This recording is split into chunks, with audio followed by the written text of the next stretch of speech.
So we are in an S2000 swap in AMD, or I call it S2000 package actually. So what we did to the car, actually we have header, we have cat, exhaust to the back, and we run cams and software. That's actually it from the engine side. We also dropped in a shorter rear end because I think it makes the car more drivable or more enjoyable actually. And what we have here is our new Piper 225 cam, and just to give you some specs, the original cam of the car is doing 5.8 millimeters of lift, and our cam is doing 7.5. And we have a really special intake design from the cam with a lot of lobe to give it nice angle. But one thing is really important: you cannot run these cams without a tune, because you have to detune the VVT. Normally you can run in the intake side 74 degrees of valve timing or of overlap, and with these cams you just can go 55 degrees or 55 degrees anymore, otherwise your valve would hit the piston. So this is nearly impossible to do it. But we were working on cams now on the ND side for about, actually since the car is out, and on the G184 side we got the Piper cams before. We were happy with these, but with the newest model, it was not pushing to the ref, so I wanted to have something which gives us the whole ref with power up until the 8000, and this is really impressive. I do it again for you because it just makes so much fun. So you can rev it up to the 8000, and Sebastian can feel it from the passenger side. It really pushes to the limiter.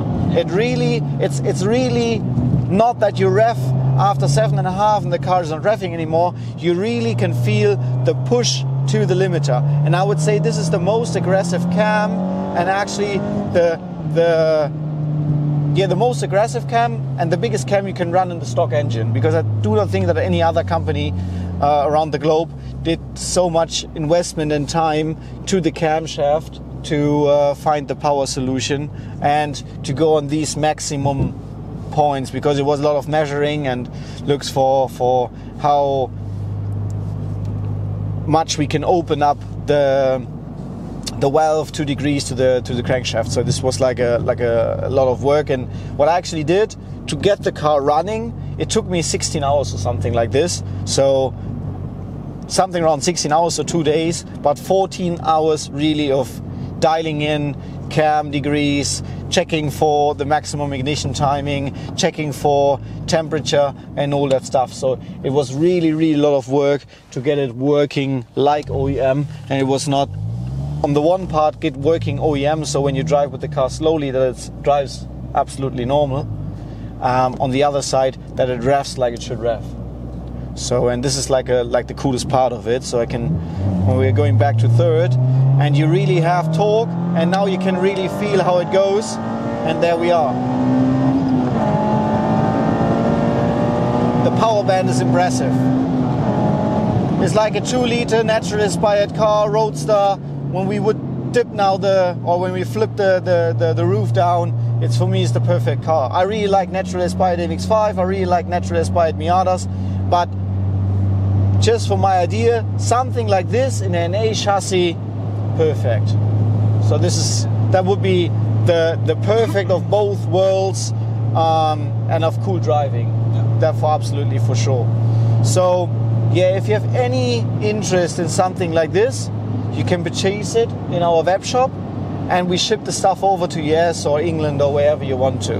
I don't know if you mentioned how much horsepower it makes. Ah, sorry. It does. When you are 8 hours on the dyno, because this is what I did today to make it absolutely drive perfect. When you are working 8 hours on a car, you do a lot of dyno runs. So actually about 50 to 60 dyno runs, and you're always checking the power and the torque curve. Well, that was actually my biggest problem, because I always had torque dips which were really impressive. Yesterday when I started to work with the car, and I was kind of finished at the afternoon, and I said, okay, from now on I go on the dyno, I had the car working, I had the car doing 225 horsepower, all that was good, but I had a torque dip from 80 Newton meters at 6,000 RPM. So it was really feeling like, there is no power anymore. And from this point on, I was dialing in and checking the cam timing. And what I actually did on the dyno was check for the torque curve, check for the power curve and all that stuff. And like Sebastian told me, so the power of the car is now 225. The best one we did is 227. The baddest one we did is 223. So I would say we take the middle, so it's 225. Bolt on, you can do it 20 dyno runs as often you want. You will always see the 225 or at least a 223. And on the other hand, which is also really important, the torque.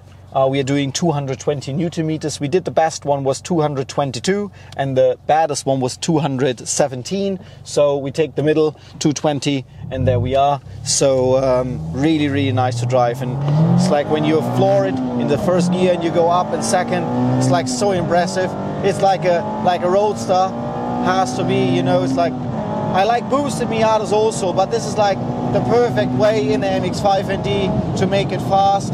When we would have a nice mountain street to go up, I think that's the way to go, because with the shorter rear end, you normally lose a bit of drivability because you're missing something around 500, 600 RPM.